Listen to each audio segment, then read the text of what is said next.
പള്ളിയും മദ്രസയും വിട്ടുകൊടുക്കരുത്. എനിക്ക് ആകെ പറയാനുള്ള കാര്യം അതാണ്. KNMന്റെ നിലവിലുള്ള സംസ്ഥാന കൗൺസിൽ നിലവിൽ വന്നത് ഭരണഘടനാ വിരുദ്ധമായാണ്. അതുകൊണ്ട് ഈ കൗൺസിലിന് നിലനിൽപ്പില്ല എന്ന് പറഞ്ഞുകൊണ്ട് കോഴിക്കോട് മുനിസിപ്പൽ കോടതിയിൽ കേസ് നിലനിൽക്കുന്നുണ്ട്. അവരല്ലേ ഇപ്പം ഇങ്ങനെ കത്തയക്കണത്, ജഗന്നാവിരുദ്ധ പ്രവർത്തനം ഇന്നോനെ പുറത്താക്കി. അത് കത്തിങ്ങനെ എഴുതി വെച്ചിട്ട് ആളെ പേര് മാത്രം ചേർത്താൽ മതി, സീറ്റ് മാതിരിയാ. അങ്ങനെ എഴുതി വിടാം. അവർക്ക് അങ്ങനെ കത്തയക്കാൻ അധികാരമില്ല. അത് കോടതിയിൽ ചോദ്യം ചെയ്യപ്പെട്ടിരിക്കുകയാണ്.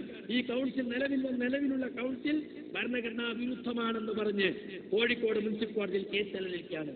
അതുകൊണ്ട് സുഹൃത്തുക്കളെ, നമ്മൾ വിയർപ്പൊഴുക്കി, നമ്മൾ പിരിച്ചെടുത്ത്, നമ്മൾ കഷ്ടപ്പെട്ടുണ്ടാക്കിയ പള്ളി മദ്രസ് അത് ആ നാട്ടുകാരാണ് നടത്തേണ്ടത്. അപ്പൊ നിങ്ങൾ ചോദിക്കും KNMന്റെ പേരിൽ രജിസ്റ്റർ ചെയ്താലോ? KNMന്റെ പേരിൽ രജിസ്റ്റർ ചെയ്യുന്നത് എന്തിനാണെന്നറിയോ? ഇവിടെ മുജാഹിദുകൾ ഇല്ലാതായി ഒറ്റ മുജാഹിദും ബാക്കിയാകാതെ വരുമ്പോ അത് സുന്നികളോ ജമാഅത്തേരോ കയ്യേറാൻ പറ്റൂല. അതൊക്കെ മുജാഹിദ് സെന്ററിലേക്ക് ലയിക്കണം എന്നേ ഇതിനർത്ഥമുള്ളൂ. അല്ലാതെ ഇപ്പൊ ഇവിടെ വന്നിട്ട് AP വാങ്ങിക്കൊടുക്കുക, ഒരാളോട് പറഞ്ഞു ഞങ്ങളെ പള്ളി നമ്മൾ KNMന്റെ ആണ്, ഞങ്ങൾ ഏറ്റെടുക്കും, ആയിക്കോട്ടെ AP വാങ്ങിക്കൊടുക്കുക, TP ഹുത്ബ അറിയാ, പാലത്ത് ക്ലീൻ ചെയ്യുക, അങ്ങനെയാണെങ്കിൽ ഞങ്ങൾ ഏൽപ്പിച്ചു തരാം എന്ന് പറഞ്ഞു. അതുപോലെ നമുക്കും പറയേണ്ടി വരും. ആ രീതിയിലാണ് സുഹൃത്തുക്കളെ. അതുകൊണ്ട് പള്ളി നമ്മുടേതാണ്. ഒരൊറ്റ പള്ളിയും ഒരു മദ്രസ നമ്മൾ വിട്ടുകൊടുക്കാൻ പാടില്ല. അത് പിടിച്ചടക്കാനുള്ള അർഹത അവർക്കൊട്ടില്ലാണ്.